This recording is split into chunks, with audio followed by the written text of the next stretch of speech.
Hey, good morning. It's Tuesday, and I apologize. I know I get these out on Mondays traditionally, but I totally forgot. So I apologize, but I'm doing it first thing. I haven't even had breakfast yet. So I have something to share with you about failure and about totally getting rid of that word, actually, and how there's no such thing as failure.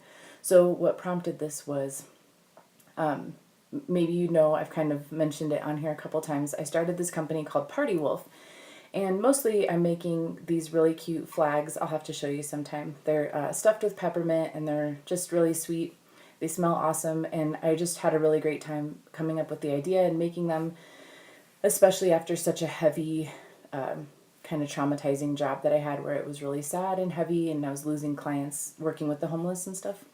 So this just felt really good and fun, and like I just thought it would bring beauty and things to people's lives. So I was really enjoying it, and I went to the Jackalope Indie Art Fair and had a booth there as a vendor. And it was my first time kind of putting these out into the world, and the whole point was to just see if people are liking them, if they're interested.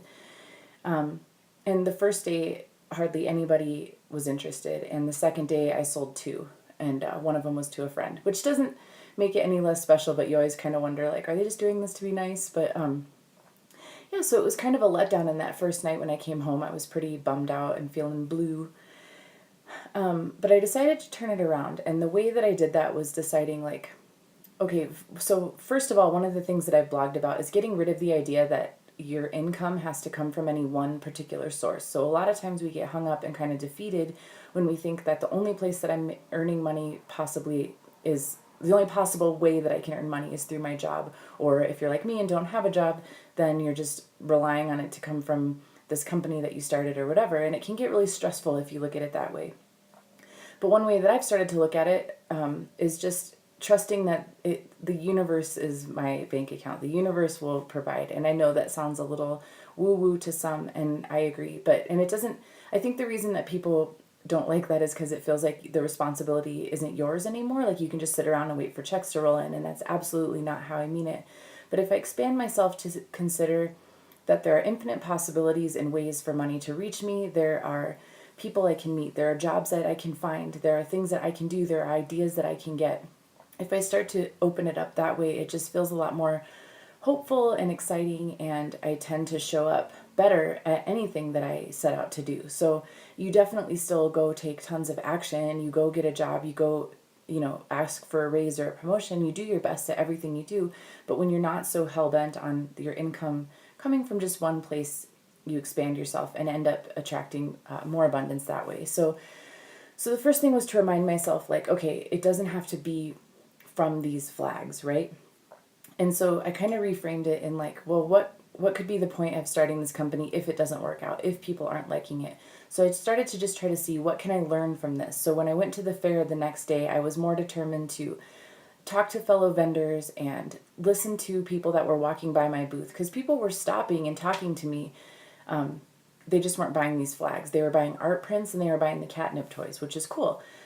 So for example, I talked to two girls who were running workshops at the fair, and they were teaching people how to make stuff, and I'm really interested in doing that. So I went and talked to them, and I got a business card, and I asked, how much do you charge for this, and how did you get into this, how did you get invited to this event, and things like that. So that felt really exciting and helpful.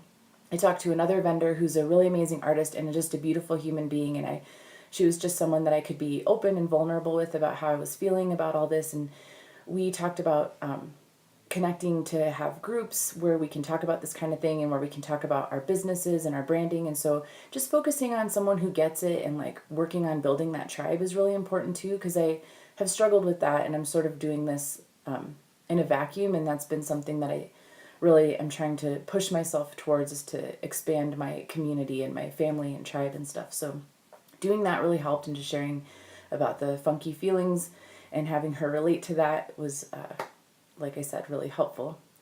And then, like just shooting the shit with the vendors next to me about where do you get your fabric, or what was your experience at these. And I found out that this was kind of an abnormally slow event. Like in the past, it had had more foot traffic. Our floor was less busy than the second and third floors. And so that helped me not take things so personally by talking to other vendors and realizing like, oh, there is less traffic here than normal. It was It was a gray, rainy day, which I think kept people out and in their homes.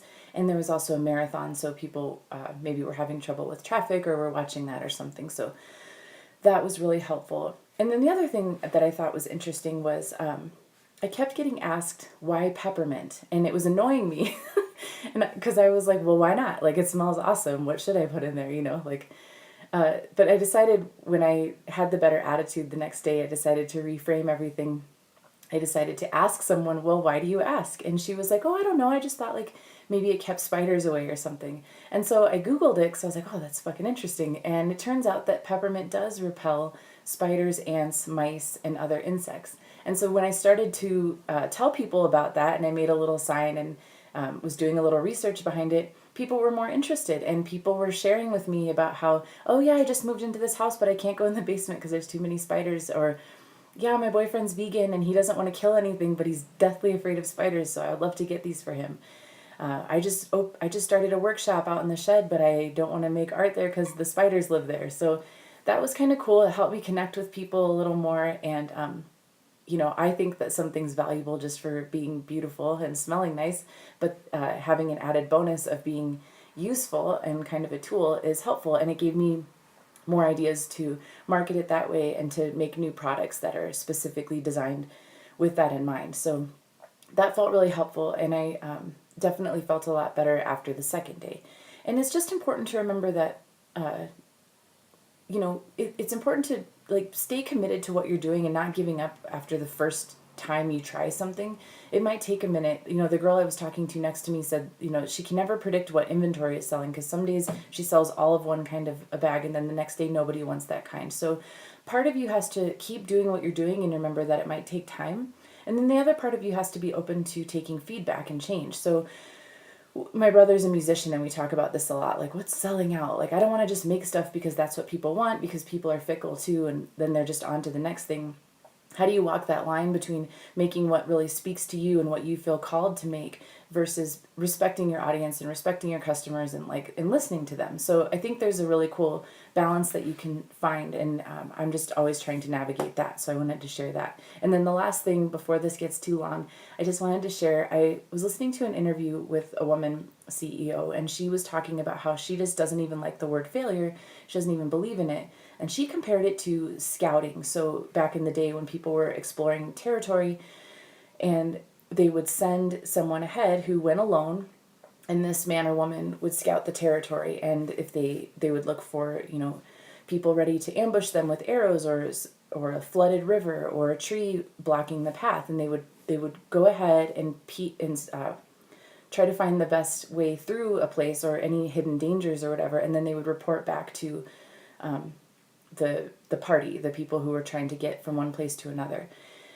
And so she's like, if you came across a fallen tree, you wouldn't consider yourself a failure. You would just be like, oh shit, there's this tree, we need to find another way. And then, yeah, so I just really liked the idea of like, when you're an entrepreneur, when you're doing something big and bold and scary, and you come up against an obstacle or something, don't think of it as a failure. Just think of yourself as like this pioneering scout who's pulling society forward behind you, and you have something to offer, and you have some way that you can help, and you're just finding ways that don't work for whether it's the people that are going to come behind you or the people that you're trying to serve.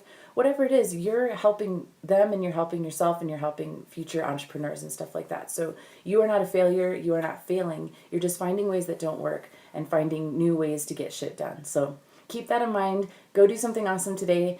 You're amazing, and I'll talk to you later. Bye.